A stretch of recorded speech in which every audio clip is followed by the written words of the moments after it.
মুখ্য নির্বাচনী আধিকারিকের কার্যালয়ে রয়েছেন আমাদের প্রতিনিধি অভিষেক গঙ্গোপাধ্যায়।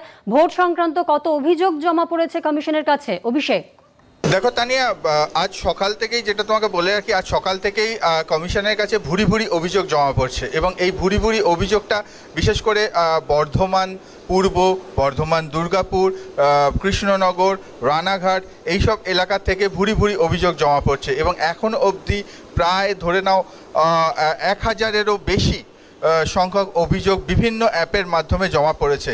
এছাড়াও কংগ্রেসের তরফ থেকেও একটা তারা এসে এখানে অভিযোগ জানিয়ে গেছে।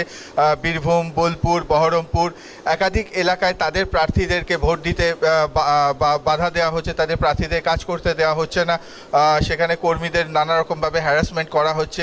এই ধরনের বিভিন্ন অভিযোগ তারা করে গেছে, যেখানে পুলিশের ভূমিকা খুবই সদর্থক ছিল না, তারা শাসক দলের হয়ে কাজ করছে। এবং একই সঙ্গে যেটা বলা যায় যে সেন্ট্রাল ফোর্স যারা ছিল, সেন্ট্রাল ফোর্সকে নিষ্ক্রিয় করে রাখার কাজ করছে পুলিশ।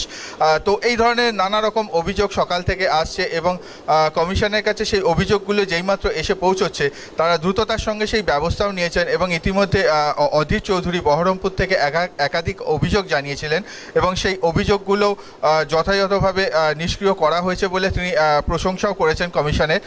তবে কমিশন যথেষ্ট তৎপর রয়েছে একথা বলা যেতেই পারে।